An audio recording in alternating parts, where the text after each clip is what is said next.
HOA shut down my memorial display. I rebuilt it larger with news coverage support.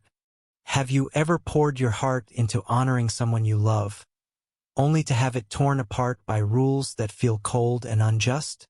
That's exactly what happened to Elena Martinez, a single mother in the quiet suburb of Willow Creek, Arizona.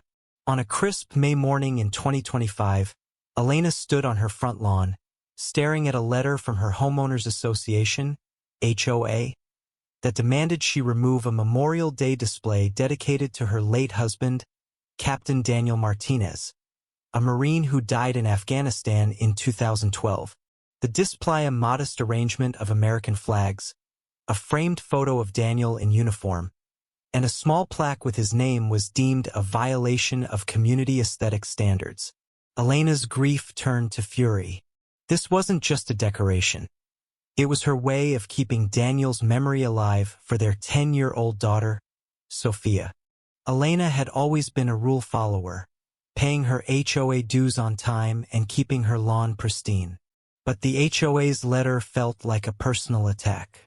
The board, led by Karen Whitmore, a self-appointed guardian of Willow Creek's uniform look, claimed the display was too permanent and disruptive to the neighborhood's harmony.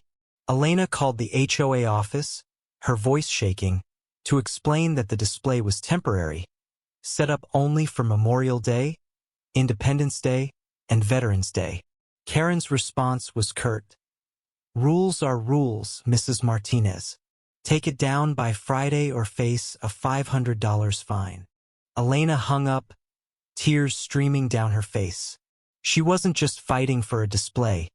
She was fighting for her husband's legacy. Determined to stand her ground, Elena dug into the HOA's bylaws. She discovered a loophole.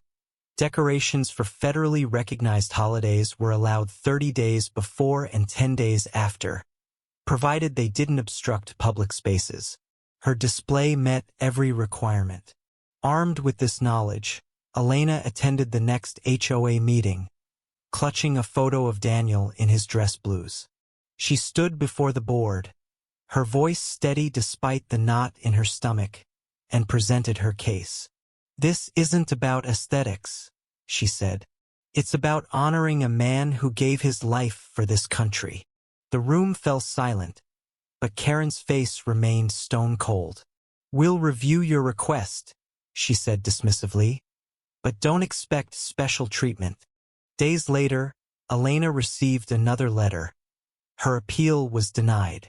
The HOA doubled down, claiming the display's emotional nature could upset neighbors. That's when Elena's neighbor, Tom Reynolds, a retired veteran who'd served alongside Daniel, stepped in. Tom, a gruff but kind-hearted man who rarely spoke at community meetings, was livid. He'd gifted Elena one of the flags in the display, and he saw the HOA's actions as an insult to every veteran. "This is bigger than us," Tom told Elena over coffee one morning. "Let's take this public." Elena hesitated. She wasn't one for attention, but Tom's conviction sparked something in her. She agreed to fight back, not just for Daniel, but for every family who'd lost someone to service. Tom posted about the dispute on a local Facebook group, and the response was explosive. Within hours, dozens of neighbors shared Elena's story, calling the HOA's actions heartless and un-American. A local news station, KZTV, caught wind of the post and reached out for an interview.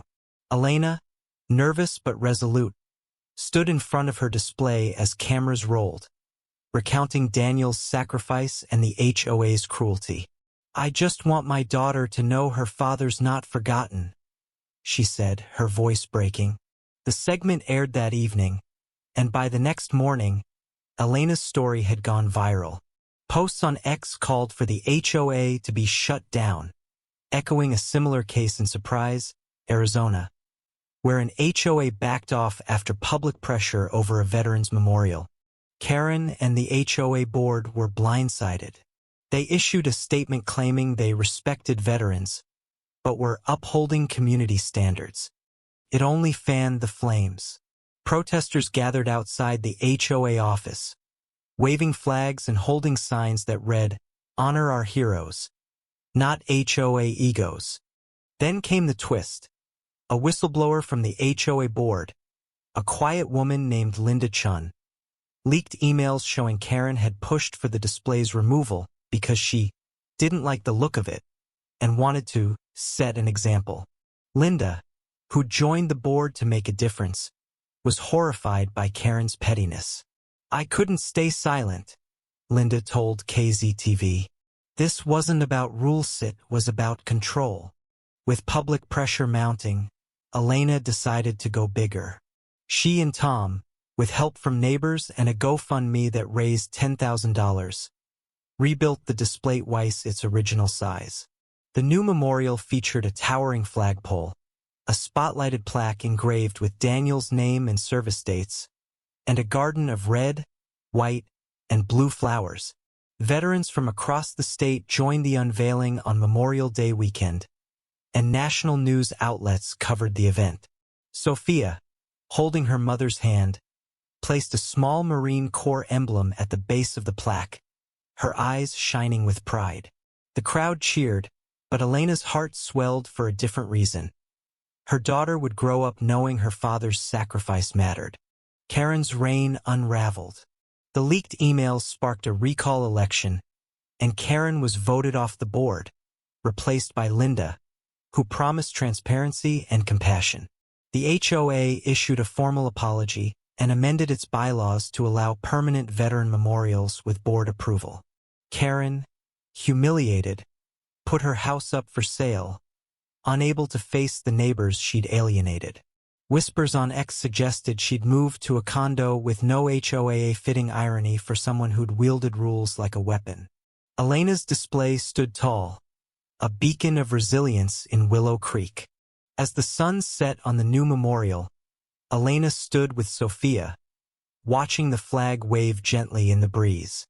She turned her pain into a victory, not just for her family, but for every veteran whose memory deserved to be honored. The fight had been exhausting, but it showed Elena the power of community and the strength she carried within. She hoped her story would inspire others to stand up when rules tried to silence love. What do you think? Should HOAs have the power to block tributes like Elena's? Or is it time to rethink their rules? Share your thoughts below.